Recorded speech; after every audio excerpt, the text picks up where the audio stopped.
how you escape determinism. I I think I can Calvinists I can have the tell you only valid. I can tell you like my perspective and a lot of other Christians who are not Calvinists, because that what you said, your critique is a Calvinist critique. But the thing is, I you're know, not but like speaking I to a don't know how you Calvinist. escape determin. I don't know how you Right, escape we determinism. can talk about that, but that's that's kind of besides the point because that's not what I believe. You know what I mean? That's not what we're arguing here. So you're Yeah, but like, I know you can say I don't know how, but that doesn't mean that there is not a how. You know what I'm saying?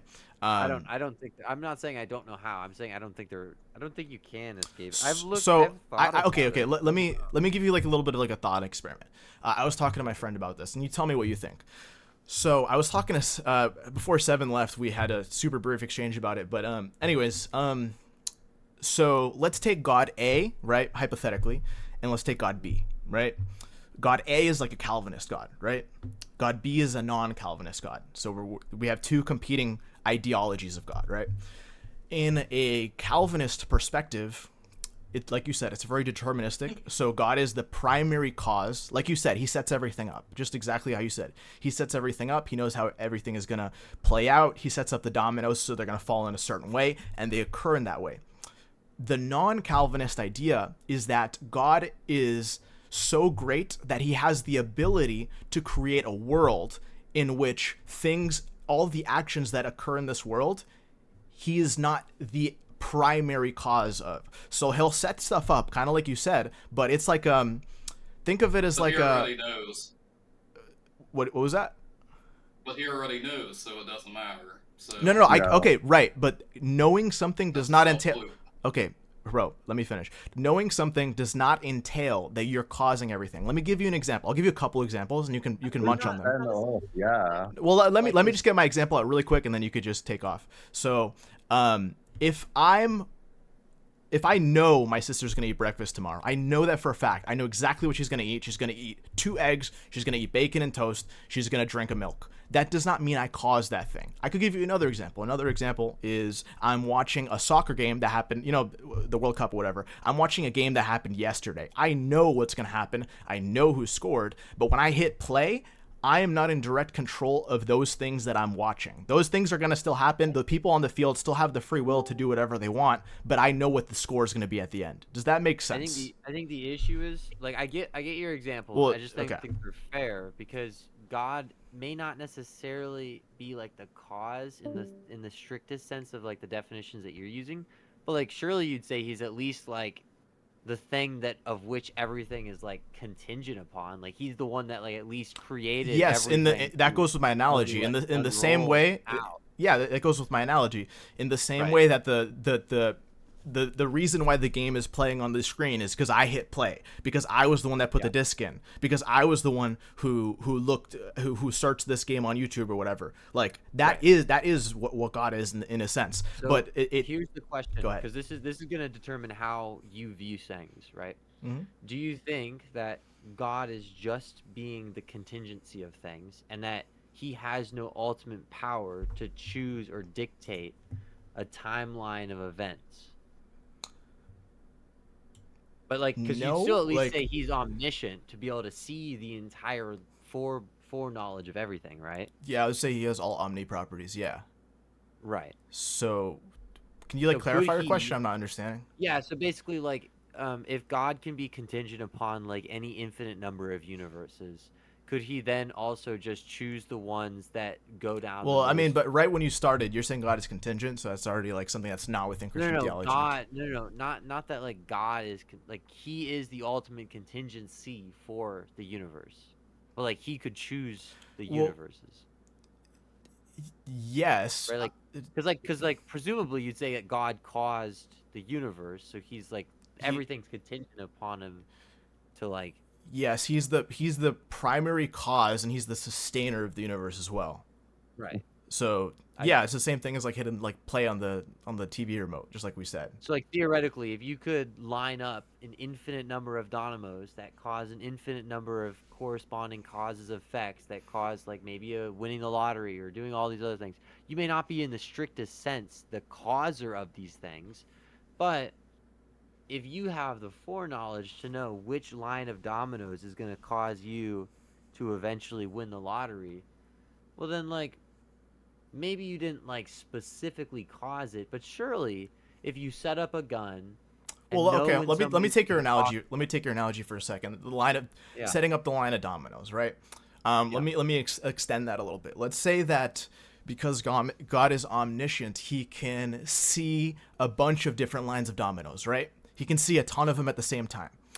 yeah, And what the Christian claim is that the world we're in, I think this might actually answer your question. The world we're in is the best line of dominoes. You can think of these other worlds where you subjectively could yeah, think something is better. yeah. In reality, we don't think that that's the case. We think that we are in the best line. Does that make sense? You don't have to agree, but your disagreement is just a subjective human disagreement. Yeah, You'd have but to provide a reason for that. so Because I know you theoretically, disagree, but do you understand? right? Yeah. So like, oh, okay. Well, hold up. So you're saying the line of which we're down, the dominoes of which that we're in. You're saying if we beg the question that God exists and he selected the best possible timeline, then there is no way to know if there could possibly be another line that is better subjectively. But because Well, I can think of something that is subjectively better, why couldn't it just be the exact same, but then have that one thing that's subjectively better? right, you can think of something that's subjectively better with your Right, very but if small amount if of if knowledge, but you if I can't. can But what think you of it, cannot see is the subjective effects of that improvement that you're is imposing onto this is other line of dominoes. is God not also all powerful? Is there a set number? Is there a finite number of outcomes of which God is the one that has to decide the best one, or is there an infinite number of outcomes that God could theoretically choose or dictate the entire timeline of the universe? Because now I feel like you're limiting the amount of things God could do. He's just Yeah. into this because the universe is the way it is. It just must be so that God couldn't possibly make a better universe. It's not that Or he like couldn't under make a better it's not like gonna universe. He make a better just universe, that this is the infinitely best one, but I feel like that's just begging the question because it's the only universe that we exist in. So it's like you just think that God exists and here's how you explain well, it, but the only that's way you can get yeah. to that argument is begging the question that you already are the one that has the right view. Right, because that's Yeah. an internal critique within the bounds of Christian theology. And So that's what the answer is. Obviously, to yeah, like you, okay, right? Obviously, to you as yeah, like an atheist, that won't be as convincing because you're like, oh, I can no. think of these like better examples or whatnot. But you have to keep in mind if you're gonna go with like an analogy of like the decisions God is making, like now you've entered the realm of an internal critique, and in the realm of an internal critique, you are confined to the limits of Christian theology. Does that make sense? So any Yeah. answer, any because you entering Christian theology is presupposing that this God already does exist, and by it's a package deal, and you presupposing that God exists already entails that the answer is already in front of you. Does that make sense? Right. Basically, we're saying that if I enter into like how you have your paradigm of ways of understanding things and stuff like that, then like, right, I'm gonna have to try to like only do it from inside that, which is fair. Like I think that's the general way I argue is not to try to like disprove the entire paradigm, but to like cast light upon, hey, look at your entire paradigm and now see how it's in contradiction Right. with like That's the other world. I agree with you. You're That's doing usually you're doing how an I do internal it. critique, but again, internal critiques are tricky because like I said, you're entering Christian theology, and inside the bounds of Christian theology, our finite minds are subject to this No, no, no, infinite mind no. that has access to more knowledge than we do. So within the confines of Christian theology, it's incapable for you to actually make a decision as to what would be a better possible world because it's Right, right. impossible for you to know that. But so that's kind of what I'm Well, trying to get at, assuming this right? God Is that even like exists, though, in right? in that Christian theology, right? The whole point of me trying to shine light on how that's begging the question, what I would then bring up is like, well, you wouldn't accept that potentially from any other religion as a stance of I like agree. evidence. I agree. I agree with what you're saying. I would It's not. not. I It's would not. not It's not a. necessarily. It's not that I'm trying to like there are certain internal critiques that I give, but like generally speaking, at least with like a moral one, I don't usually So I don't usually try to argue I too much about like I moral. agree with you. I think that it's Moral arguments if you're are in two very different like paradigms, right? Like one's an atheist, one's a Mormon, one's a whatever. sometimes an argument like that could be very tricky. That's why I don't think it's very productive, because my answer that I gave you is sufficient to answer the question, but it's not sufficient to be convincing from somebody from the outside. But because it's an and internal that's why standards of evidence is necessary. That's kind of the whole point of like trying to feel like, well, if it wasn't this way, would that like be a negative towards your view? And it's like usually it's not. Yeah, if you were to do an internal critique in terms of a negative, it would have to be a different approach. Like, for example, just as an example, like in Christian theology, kind of like what Violent Guru and I were talking about not too long ago. In Christian theology, God is the standard of goodness. So any moral critique against God doesn't work. Like, it just doesn't work because he is the standard. Right. You could say like there's these terrible things that he did, but like within our theology, once you enter into our theology, it just doesn't work because he is the standard. No, and I think a lot of people that are like kind of understanding about that stuff usually are willing to bite that bullet, but a lot of people don't accept that because they haven't heard enough like debates on that.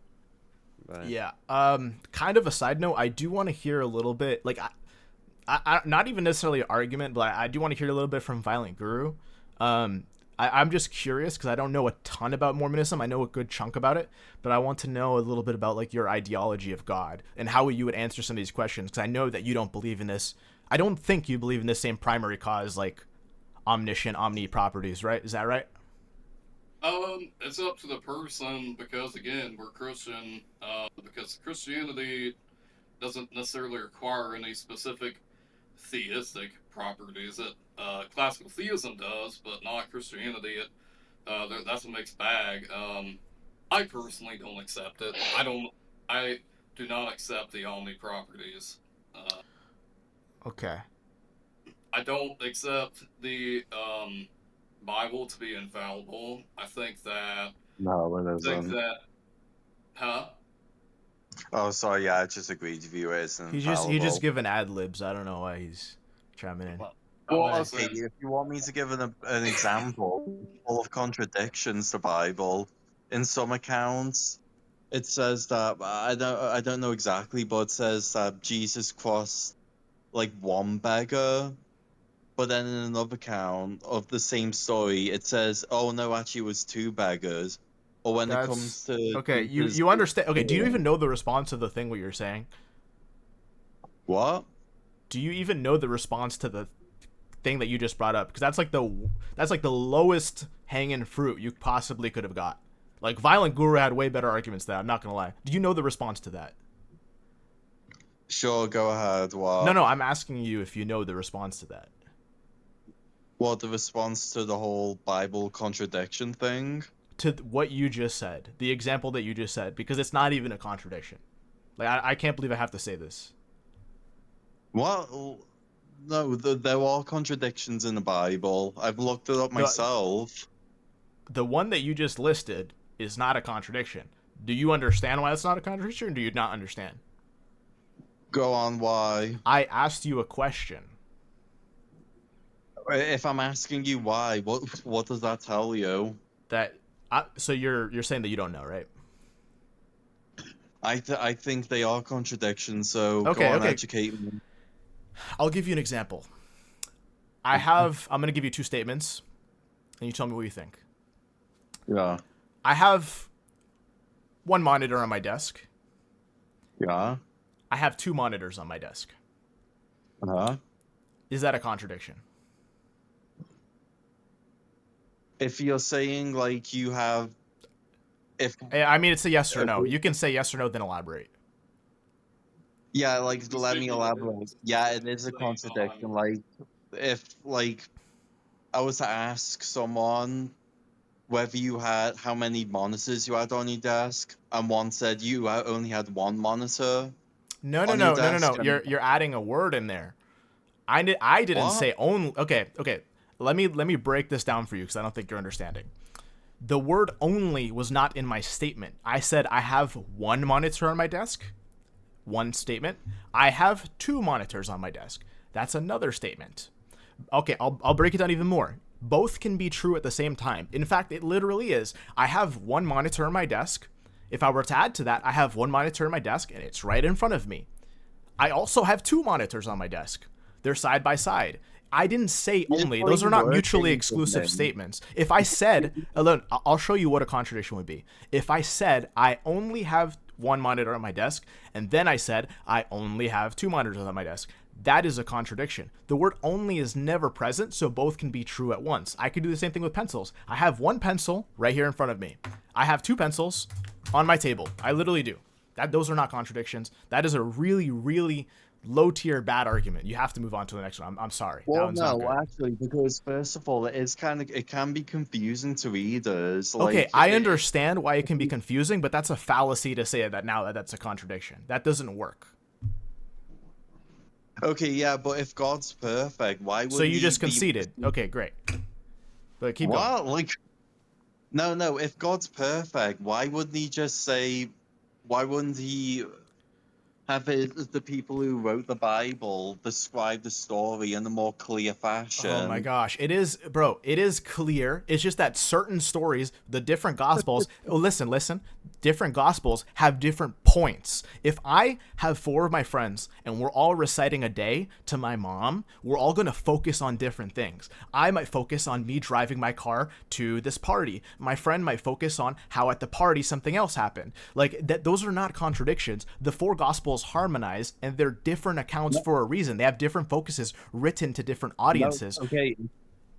Okay, but if in that example you just gave, that analogy, if one person said, I don't know, let's say you went to church one day, if one person said you drove to church with your friends, and another person said on that day you actually walked to church, that's a contradiction.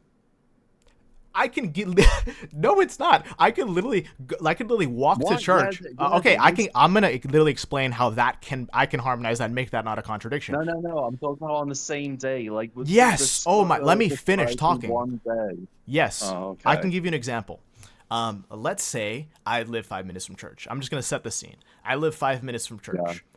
I walk over to church. You know, I take Yeah. my seat. You know, I forget something at home. I run back at home because I forgot my phone, and then I take my car back because I'm trying to be quick. Those two things can both be true at the same time. If, however, in order to make those statements a contradiction, I would need to say I only walked to church on this day, or I only took my car to church on this day. That way, those two statements cannot be reconciled and they are contradictions. Do you understand?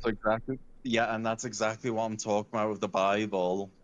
There are accounts where it describes Jesus like, and this is on one account, like one story. The thing about the books in the New Testament is that we're also talking about second to third hand accounts. So he's technically correct. Angel's correct that something can be mentioned by that standpoint, and other things can also be because different people focus on different aspects. Like me and you can go to a bar, and I can focus on the signs, and you could focus on the alcohol. We're gonna write the accounts of what we've seen in the bar down differently. I'm not talking about that though. I'm talking about if we went to a bar, and let's say on one account we describe the bar as vegan, just only selling plant food, and on another account we described it as like a steakhouse where they served ribs and all that, then that's a contradiction. Yes, it is a contradiction. You want to know why? Because you said That's you not said what you only were vegan talking food. about. You were referencing just a story about, it's just talking about passing one beggar and then him passing two. It's like, I mean, Yeah, on the same account. Like we're I not. feel I'm like not. a better contradiction comes up in 1 Samuel 15, which I was just reading from, in verse, let me pull it up again. I lost track. Well, I don't know the Bible off by heart, mind you, but I do know there's contradictions in it. Like, if you want me to look it up, and then I don't know. This is But going yeah, off your Okay, point earlier, blue Angel. SWAT. Like honestly, like yeah, you got to do a little bit better. Like you have to actually try to read them because it seems like that's You just found two things that you don't think harmonize, and you're like, okay, it's a contradiction. That's not Okay, that's well, not how it let me works. look. I know there's You not you contradictions. Let me literally look it up. reconciled yourself that that's not a contradiction. No, I don't think so. Okay, but- anyways, Okay, let's put a pin in that for a second because that was horrible. Anyways, Violent Guru, I did want to hear a little bit about like your theology on God, just because like I don't know a ton, and I'm just curious, and I'm hoping you could educate me a little bit. Well, I guess we mean my theology on God. Tell me about the Father. I know. I'll tell you what I know, and then you fill in the gaps for me because I want to be more educated on different belief systems. Okay, so my understanding of Mormonism is that I'm not going to go into too much detail, but in terms of God's theology, you believe. I think there's different sects in Mormonism that don't necessarily hold to this exact same view, but I do know that there are.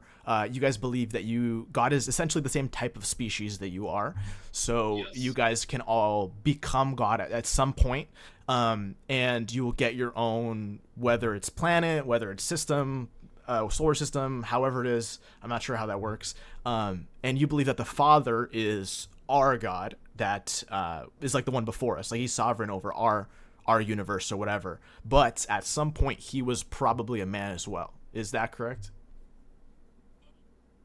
Only with certain people who hold to infinite regress, which I do. But the belief is that pretty much the Father is the same. Yeah, he is the same species as us because in Genesis 1, verse 26, it talks about gods because Elohim in Genesis 1 is actually plural. Talks No, about gods. it's not necessarily plural. I forget the name of it.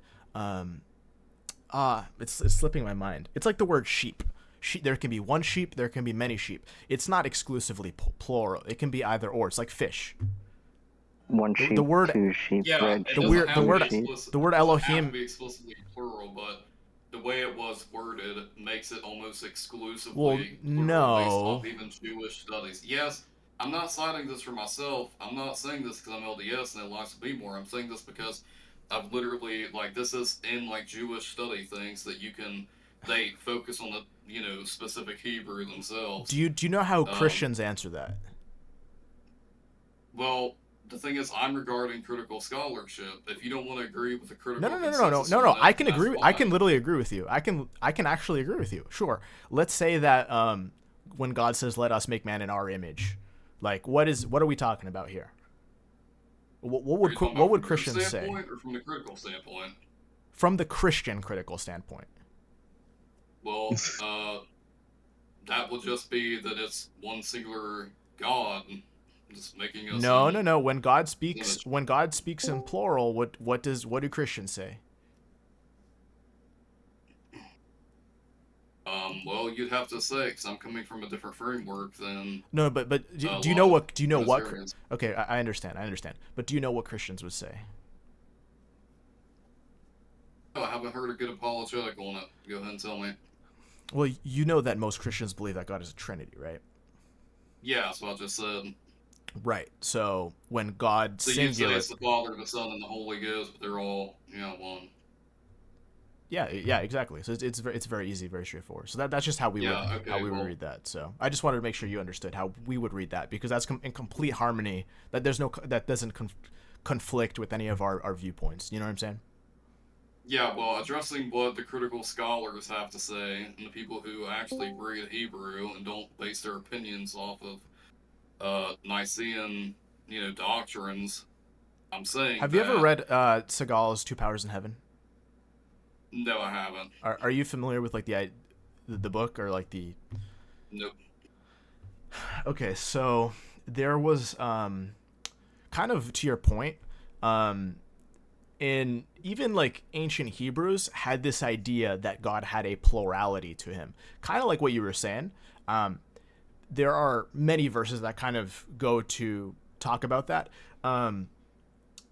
And one of them in particular is in Daniel. Are you familiar with the Son of Man? Yeah. Do you know like one of the first appearances of the Son of Man? First appearance of the Son of Man. Yeah. Tarzan. So let's see if I can. I'm gonna see if I can share my screen really quick. I'll see if you guys can see it.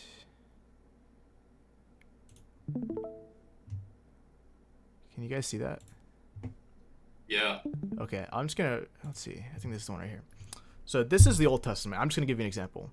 Let's see if I can skim through this. So the Old Testament, Daniel 7. This is not the New Oh, Testament. wait, you talking about verse 22, the Ancient of Days? Yeah. Okay, so yeah, I don't even need to bring it up. Then you already know that, right? Yeah, no, we think that's Adam.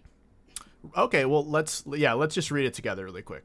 So context: Daniel's having a vision, right? He saw in the night visions, and behold, with the clouds of heaven, there came one like a son of man, right? So son of man, this figure is like a questionable figure. So you said it could be Adam. Ancient Hebrews, not entirely sure. There's a lot of scholarship on this right here. And he came up to the Ancient of Days. So we got two guys talking to each other, right? Son of Man, Ancient of Days. And it was presented before him. And to him is the Son of Man, that's what we're referring to. And to him was given dominion and glory and a kingdom that all peoples, nations, and languages should serve him in his dominion, so the Son of Man's dominion, in an everlasting dominion, which shall not pass away. And his kingdom, whose kingdom? You know, the entire Bible, many verses tell us this is God's kingdom. The only kingdom that there is, God's kingdom. And his kingdom, one that shall not be destroyed. So I'm curious where you see Adam in this. Well, we see his father, Adam. Wait, you think the father is Adam? Yeah, So who's the Ancient of Days? the Ancient of Days is. The Ancient of Days is We Adam? don't have to view it from a. We don't have to view it from a certain perspective. I'm asking, so you said the Son of Man is Adam, then you said the Ancient of Days is Adam. So who's who? No, wait, hold on. No. I never said. No, I never said that Adam was the Son of Man. Who is the Son of Man? The Son of Man would be. This is Old Testament, by the way. Okay. Yeah, I knew it's Old Testament. Right. Daniel 7. But, yeah, so Adam is the one sitting in judgment and, here, hold on. No, sorry, I mistook a verse. Hold on. Sorry, I'm fucking stupid. Yeah, I was thinking of something else. So who's the Son of Man? Okay, yeah, no, it is Jesus Christ, but I was talking about 7:9, my bad. Go to 7:9, and it's talking about the one sitting in the judgment seat, I think. I was talking about this. Like we're talking Yeah, about. I know, but no, I was mistaken. So I'm a little confused. Yeah, so I was addressing something else. I was focused on something else. Yeah, the Son of Man is Jesus. I was thinking of the judgment seat for some reason. I don't know why. Okay, all right. That's all I wanted to say. Like I think we're in agreement. The judgment seat. Well, not we. I personally believe that the judgment seat is Father Adam, and that, yeah, the Son of Man is Jesus. I don't think he. So wait. So Jews who's hold the to Ancient of? anything. So who's the Ancient of Days?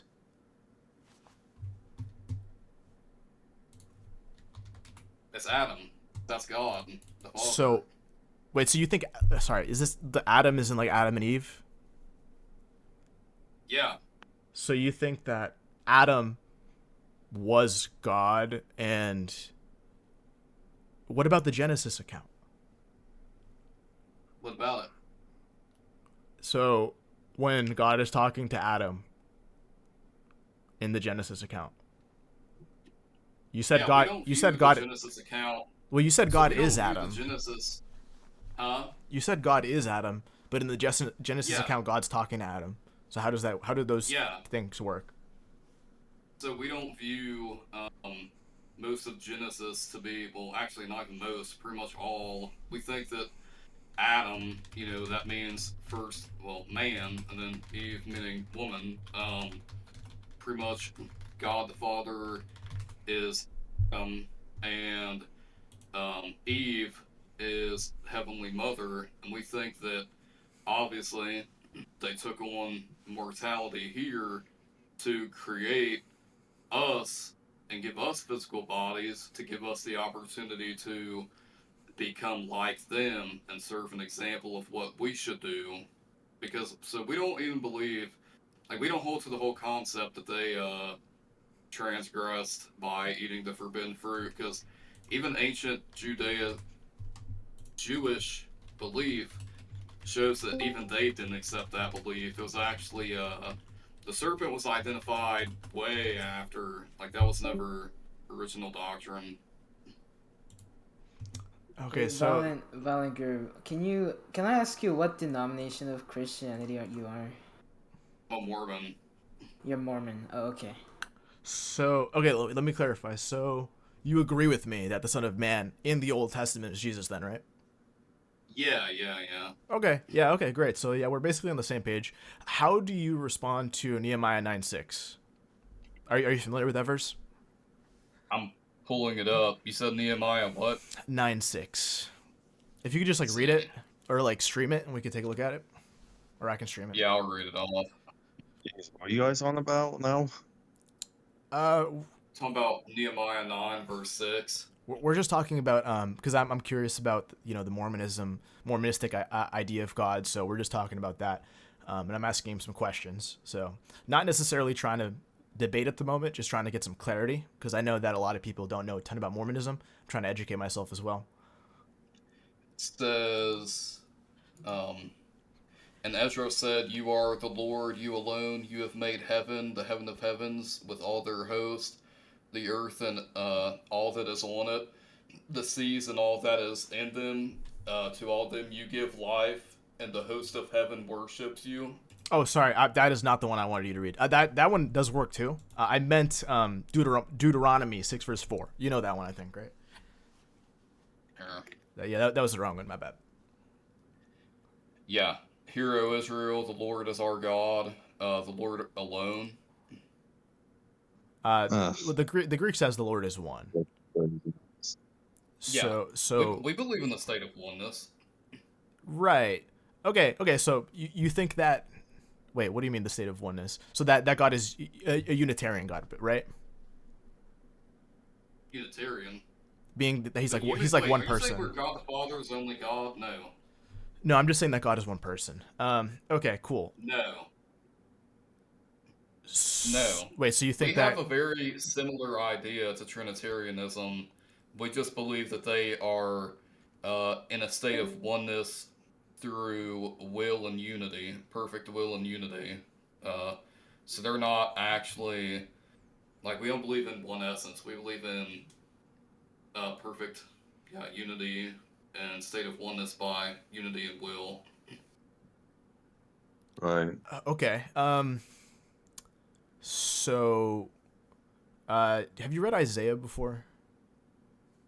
Oh my God. Yes, I have. Okay. I think it's Isaiah 45. Are you going to mention verse 6?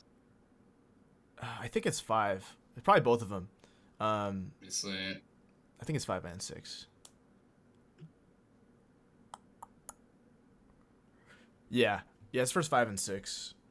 Yeah, you're talking about I am Jehovah and there's no one else. There's no God except me. Yeah, I think it's different in Yeah, it's different. I use the NWT for my Old Testament. Okay, I prefer the NIV. I think it's a good mix of being like a literal translation and thought for thought. But yeah, it's the same point across. So how do you reconcile when he says, I'm the Lord, there is no other apart from me, there's no God? Right, yeah, so pretty much I look at it through a historic context because, well, one, we view it as a state of, again, oneness through unity. Well, I'm meaning your theology. Well, I'm telling you that. We view it as a state of oneness, so that makes up the Godhead, which we call God. No, right, but how can there be a God before this God you call the Father if he says, apart from me, there is no God? There is no other God. Because, huh? He said, apart from me, there is no God. Yeah, do you know what the historical context of that meaning is? I'm wondering how this fits into your theology. Right. So how can you it- have a God before the Father and him say that there is no God besides him? yeah, well, because it blatantly says, well, what about Psalm 82:1, where it talks about God standing in the midst of a divine council of gods? That contradicts itself. We believe that, so pretty much it's not contradictory, because to us, he is our only God, and that's where it goes in the New Testament. And Paul said there are gods many, but I can't remember exactly what else he said, but it's something along the lines of, but we are only concerned about our God. So I don't see it as Where does it say that? I'll pull it up. Yeah. Because the Old Testament does also explicitly say that all other mentions of other gods are false gods, not actual gods. And it does say that there is only one God. Where does it say that they're false gods? I can pull it up for you. I don't know the exact verse. I'll pull it up. Hang on, I got something to say, guys. Okay, so here it is. Peter's mother-in-law was healed before Peter was called to be a disciple. Peter's mother-in-law was healed after Peter was called to be a disciple.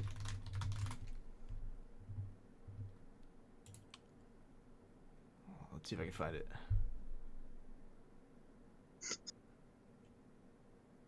Did you hear that? Sorry, I'm just looking something up. I gotta lock it. Yeah, I'm listening. Yeah, okay, hang on, let's see. There were 28 generations from David to Jesus. There were 43 generations from David to Jesus.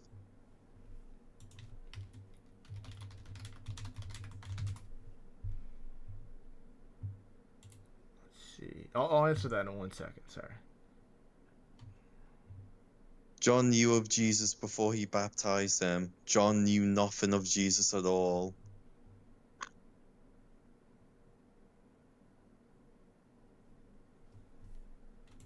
Okay.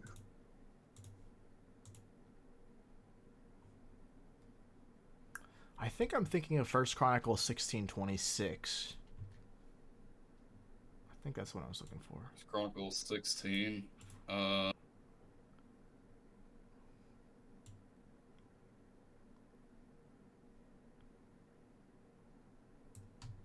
Yeah, and Psalms 96 verse 5 says the same thing. All right. So I found the verse. Here it is. So in 1 Corinthians 8, it's verses 5 through 6.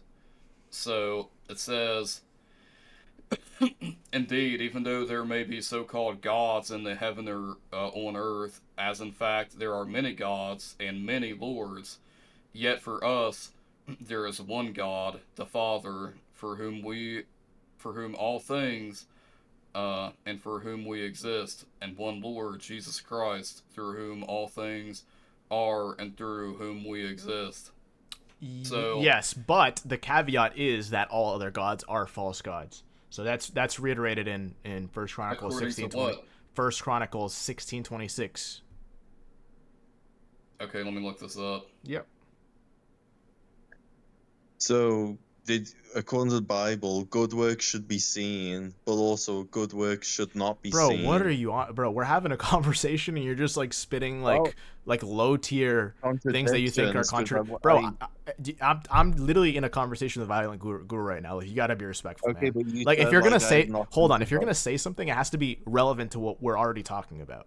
Otherwise, you have to wait until Okay, we're but done. I said I was gonna look it up and then tell you the contradictions, and now I'm doing it. Great, Like, you can literally maybe message. You can message them to me and not interrupt our conversation. That would be much appreciated. Unless Fucking you, hell, okay, unless you want to, sorry. unless you want to add to what we're saying, because we're actively having a conversation.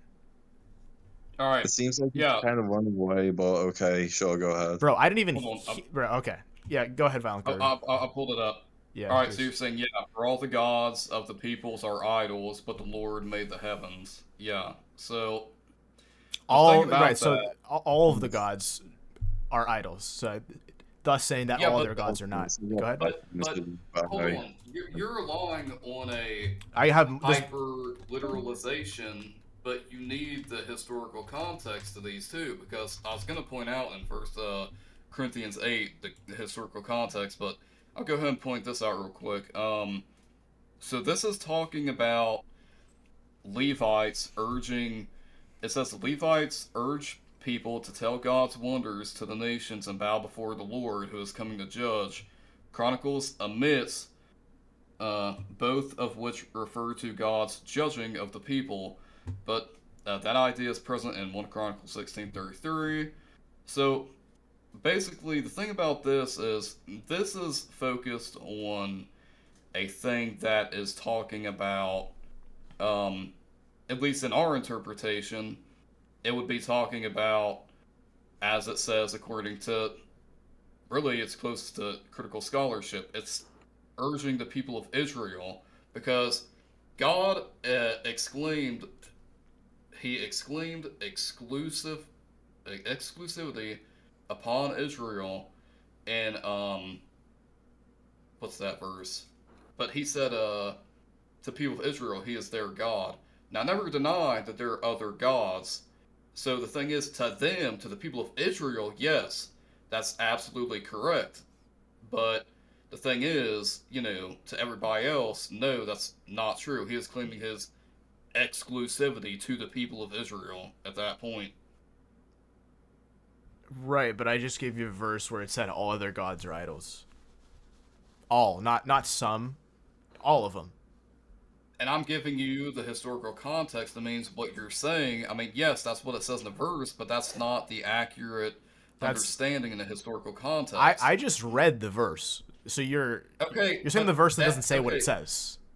This is where we're getting separated. Mm-hmm. I'm telling you historical context, and you're just saying a verse, right? So I'm saying, yeah, but if I read it at face value, and I seen this and I said, oh, that's what the Bible says, okay, well, whatever. Yes, you would be accurate to say it a literal translation, but I'm telling you from the way that it was early interpreted, the way that trusting the scholars to do this research, that's not what it means. So, if you're just reading at face value, we're not going to agree much on anything because I base a lot of what I believe also on what critical scholars have obtained from their studies and what it's actually supposed to mean in a historic context. Can I ask you a question? So yeah, go ahead. When you have a bunch of verses like Isaiah 44:6, where we talked about, the Lord of hosts, I'm the first and the last. Besides me, there is no other God. Deuteronomy, where it says, the Lord himself is God. There is none other besides him. Like First Kings, where, it says the Lord is God. There is no one else. So you have like multiple different chapters, verses, different contexts, all saying the same thing, like Deuteronomy, Hear, O Israel. There's a bunch of verses explicitly stating that there is only one God. And then on top of that, you have other verses explaining that all other instances of gods, plural, are false idols or demons. I don't see where you get the idea of that there are actual other gods on the level of God himself. Like, you see what I'm saying? Like that, it just doesn't work within. I think you would have to. Go ahead. Yeah, so in this one you sent me, and then Isaiah 44 or 45, it's talking about, again, that's also him claiming his exclusivity. That's actually my strongest point, him claiming his exclusivity over the people of Israel in that exact situation. So I'm saying, from a historical context, this is how I view it, because that's what it was originally meant to be if you studied it. But I can see where you're getting the point of that just from a literal reading of the scripture, but there are going to be things that are put down that still necessarily will not make sense. I mean, could I be wrong? Yes, I could be wrong. But a question I'll give you, this isn't related to the gods thing, but would you believe? Are you a Protestant or are you Catholic? Um, I think theologically, I think people would just call me Protestant. I don't really hold to any specific. I just hold to like Yeah, C.S. Lewis's Mere Christianity, essentially. right. Um, so would you hold to, um, you know, is the communion the actual flesh and blood of Jesus Well, Christ for me, when you I have, partake of it I know regularly? you probably got arguments against that. I have no skin in the game. For me, like, What do you mean? go ahead. No, I was just asking, like, what do you mean? What do you mean you have no skin in the game? What's that mean? It means that it could be either or. Like, I'm not convinced in either position. But it says in wait, but now using your literal interpretation, Hmm. let's go to Matthew and let's see where it says that. Now, if I pointed that out to you in a literal context and then said this is what it says, so you're contradicting. I said it could Do be you either see? or. Like, I said I don't have skin No, in the no, no, game, no. which means Wait, that wait. I don't I'm have a just saying. position. This is what I'm telling No, you. I know, but I'm just saying. But I'm just saying. Even without that position, I'm saying that it's still like not holding to that one thing. And I'm just saying, if I look at it from a literal perspective, you know, I'm just pointing something out. I'm not saying that you're wrong. I'm How just can I pointing be it wrong out. if I don't have a position?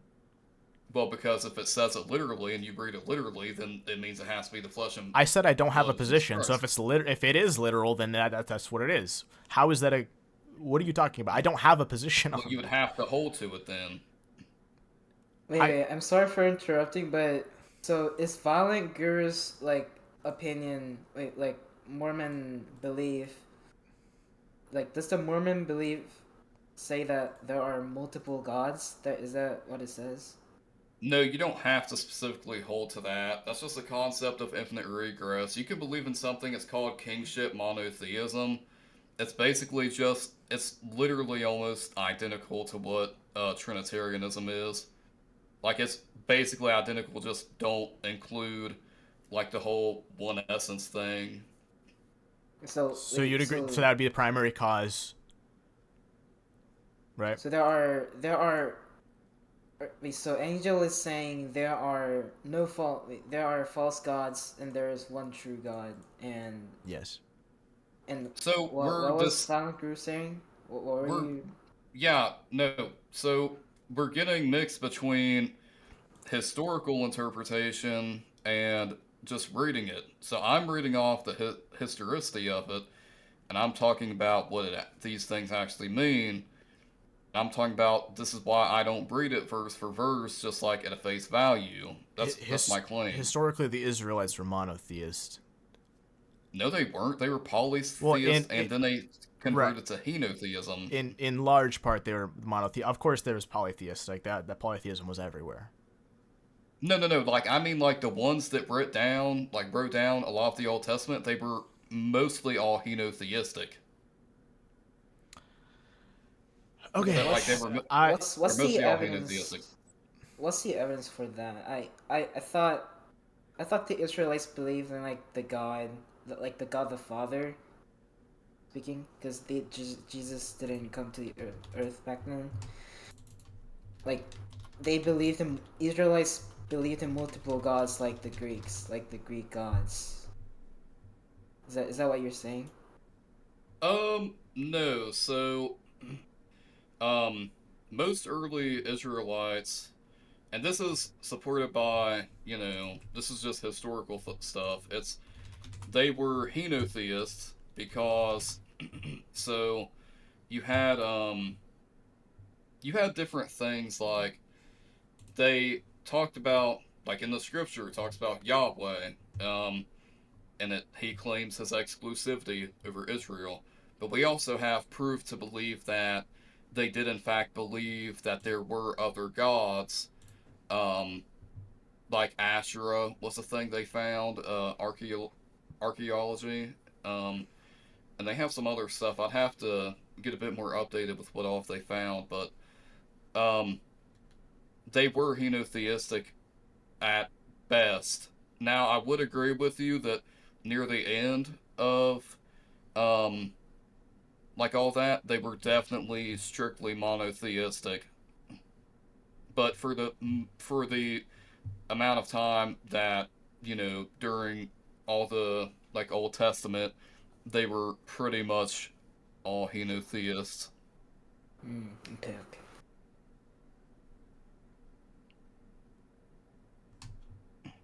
But, regarding, those things, I mean,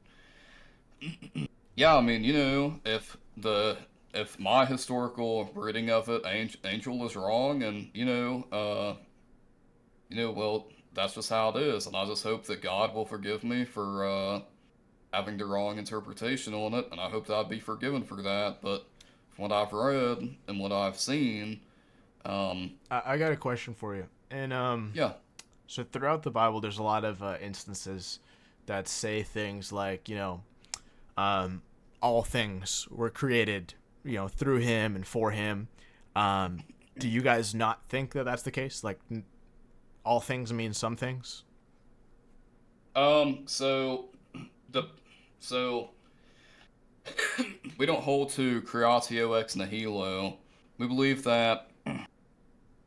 So science talks about matter; it cannot be created nor destroyed. So we believe that God.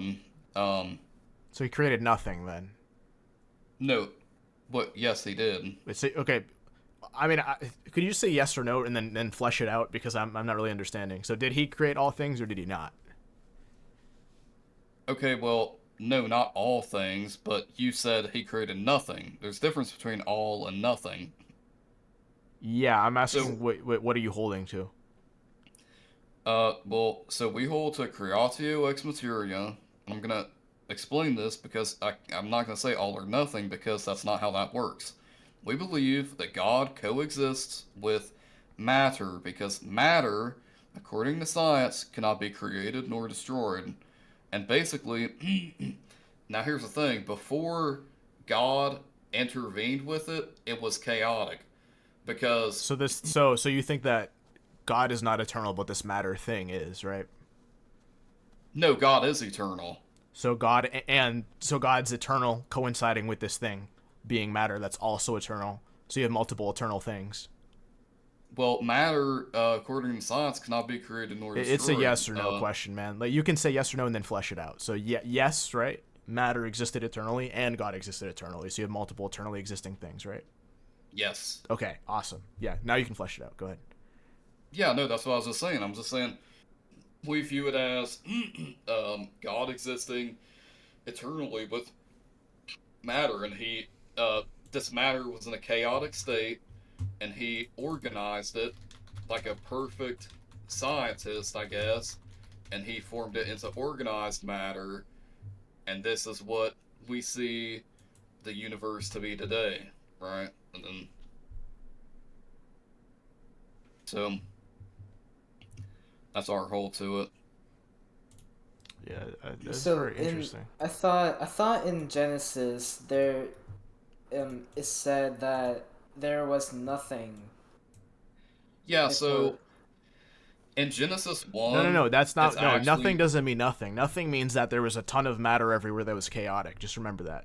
Yeah, keep going. Well, according to the Hebrew, if you actually read in that sense and see what they said back then yes, it was. They were talking Yeah, about... the word nothing in the Hebrew sense meant a bunch of things, right? It meant a bunch of matter. Oh, okay. Well, you can deny. I mean, listen, No, I'm just. That's what you're saying. That's what you're saying. You're saying that nothing doesn't mean nothing. Nothing means a bunch of matter in the Hebrew sense. I'm giving you what the scholars have to say about it. Why are you getting so defensive? Because I'm giving you the scholarly consensus, man. That's a consensus of who? Consensus of Jewish scholars who literally studied this shit for years. That's who. Are the majority of scholars ex nihilo? Do they believe in ex nihilo? No, the majority of these scholars who actually study say that ex materia is the most logical. Yes, Hebrew scholars say that creatio ex materia is the most logical. That's okay. First of all, that's false. But even if it were true, it's just an appeal to authority fallacy. That? It's an appeal to authority. It's an appeal to authority fallacy. It doesn't matter. Like I could say literally like Obama said this. It doesn't. Though. Huh? You're appealing to authority yourself. You're saying that. No, I'm asking you for evidence, and your evidence is scholars and how scholars say this and scholars say that. Though. Well, I'm not pleading to that it's No, Prove to me that it's you're nothing. the one with Prove the to me that burden. it's nothing. You're the one with the burden of proof. You said it's not nothing. You're making the affirmative claim. I didn't make a claim.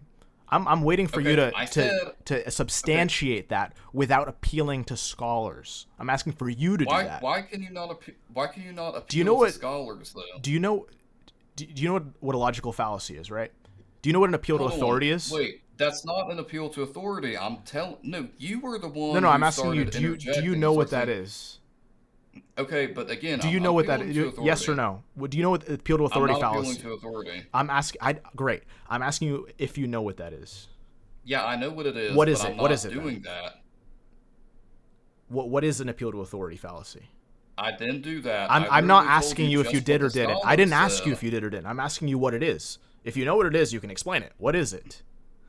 No, hold on. You need to get back to the point because, like, no, I called you out on a fallacy, and I'm asking you if you know what it is. And you said you did, so I'm asking. Yeah, I know it is. So what is it? That's not what you originally were talking about. So what is an appeal to authority? I'm not going to explain everything for you. I'm telling you. I'm not asking you to explain everything. I'm not asking you to explain everything. I'm asking you what is an appeal to authority, really quick, like 5 words. What is it? Go. No. Isn't appeal to authority like if Hitler says like meat is bad, then you think like meat is bad, and you believe it when it's actually like not bad? Is that what it is? It sort of. Yeah, so appeal to authority is a logical fallacy. So it's basically saying that because an authority figure said it, therefore it's true, rather than relying on actual evidence. So you can say scholars said X, Y, and Z. That's great. It can maybe help give some oomph and weight to your argument. But saying that scholars said something is not a reason or an argument. That's an appeal to authority fallacy. Okay, no. So that's not what I was saying originally, Angel. I was saying that I used these scholars. I'm saying I used this to cite what they were talking about with the grammatical construction of Genesis 1, as Friday was talking about. I never said because all of them say so. I agree. You started saying, "Oh, well, you just hold to that because." Nothing means you matter, so remember that. And I said, no, that's not. And I said, and then you said, well, that's most critical scholars believe in ex nihilo. That's a baseless claim. I said, no, actually, most believe in materia. So you had to back that up to try to save your ass. We don't even need to argue about that because we're arguing about authority. My point is that that's a fallacy, so it doesn't matter. No, it's not a fucking fallacy. Look it up. I never claimed they're just correct just because they're now you're appealing to a majority. That's a whole separate fallacy. Do you not know your list of fallacies? No, I'm not. Literally every single scholar could agree on one thing. That doesn't make it true. Point out what I said word for word verbatim. And tell me how it is an appeal to authority. Because verbatim, say what I said. I'm not gonna lie, I really want to steel man you. I don't think I can reiterate what you said verbatim. Like I can try, I don't think I can. So you can't say. So you're just you. If you can't remember what I said, then you're just lying. Okay, so explain to me without appealing to authority. I want you to flesh it out. Flesh it out for me. You asked a question. Wait, no, sorry. Friday asked a question, and he was asking about what Genesis said. And he was talking about, doesn't it say this? Like, doesn't it say X? And I said, no, because if you look at what scholars say to address this... Because if you look at what scholars say... Hold on, wait. This is just the grammatical structure. If you look at what the grammatical structure is, we're going to ask for multiple scholars... They're all different people. Can you answer without saying scholars? You're appealing to you didn't give a reason. You said because no, I'm not appealing scholars. To authority. Okay, without saying the word scholars, I want you to explain why. Explain why what? Answer Friday's question. Because we have people that take their fucking people. time No, to bro. study that language. Because people and study means scholars. You're just describing what a scholar is. Can you explain you're trying You're appealing to authority. That shouldn't have to be taken No, out. I'm asking you for evidence for your claim, and you keep saying people and scholars and study. You're not explaining the reason or the evidence. Those are two separate things. To what? To answer his question. Yes, I am He giving asked. it. He No. asked you a question, and you immediately said, "Because there are people who study." Like that's an appeal to authority. No. That's no. I was saying the grammatical structure of it. Okay, dude. Listen, you can sit there all you want and keep your thumb up your ass and fucking talk about, well, this is how it's read because Bro, I just know. you But said you a don't fallacy. know anything. You don't know. You You said a don't fallacy. know It's a Hebrew. fallacy. You Wait, don't wait, know so- Hebrew. That's appeal to ignorance, bro. Wait. You're like a fallacy You're machine. fucking appealing to ignorance, dumbass, because you're the one who fucking. You don't reads even in know what that English. means. I'm reading. Okay, listen. I read multiple things, not just from one person. I'm not appealing to one person. I'm not appealing to any authority. I'm just telling the grammatical structure of Genesis 1. Yes. Hey, so Yeah. Okay. we Explain allow- why the grammatical structure supports your view.